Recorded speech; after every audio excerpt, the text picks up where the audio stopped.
Okay, so to continue, so the pastor was interrogating me on the way back from the Bible college on the way home. And of course, he was coming from Canada, driving all the way to Maryland. And he was just asking me these, like, questions, and it was really irritating me.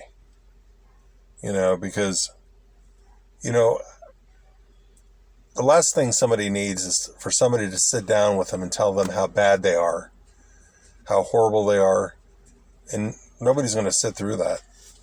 And I sure didn't. I didn't want to. So while he was trying to interrogate me, I said, just stop the car. And I got out and I sat in the very back. And that was my way of dealing with it. Because I'm not going to sit up here.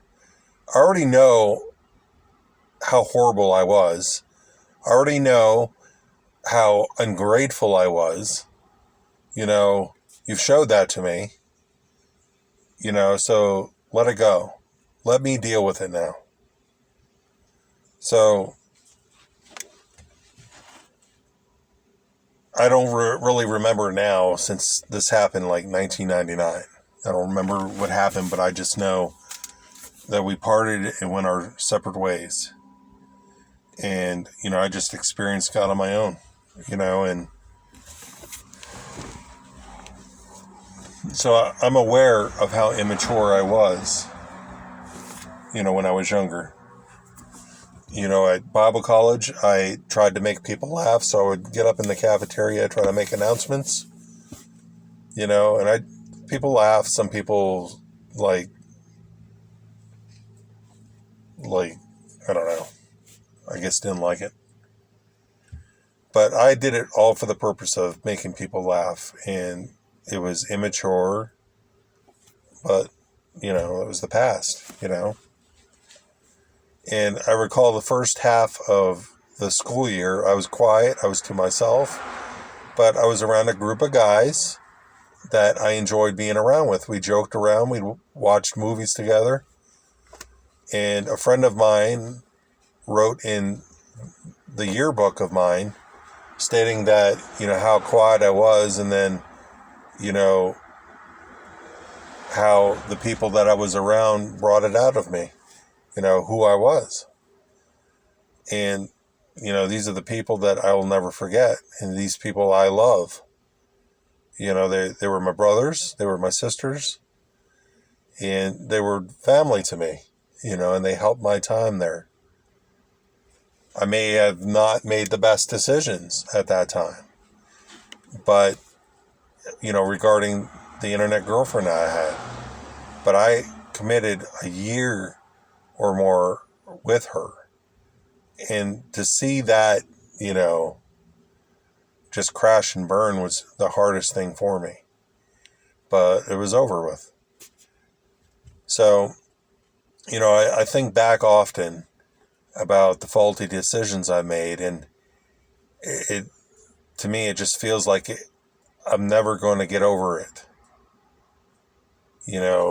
My character then, and how people probably still see me. But it reminds me of a prophetic word I got in 2008. This prophet asked me to stand up, and he was giving me life-giving words. And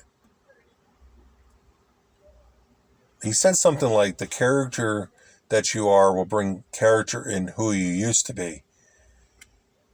Somebody spoke in demonic, harsh, and hateful words, but you're coming in, and you didn't think you would pass them up, but you're coming in the Father's Day with the heart of a father that nobody thought you would have, or something like that. So I thought back on that word and realized that I think it was pertaining to who I was then.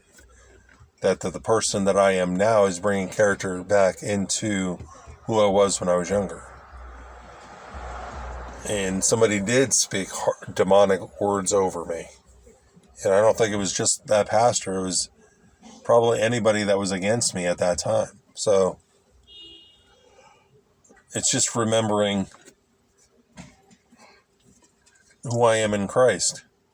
I am not the person I used to be. I grew up. I'm a man now, and I just know that the decisions that I made when I was younger, I'd say that I like to go back and change them, but it brought me to the person that I am now. So I can't say that I want to change that. All the stupid decisions that I made when I was younger regarding family and stuff like that, even though I feel bad for it, I can't change that. But I just know that if I didn't have compassion, through that it created compassion. And if I was ungrateful, through those circumstances, it brought gratefulness. So I just wanted to share that with you. Maybe, there was things that you have done in your past that you're not proud of, but you are different in Christ now. You are not the same person.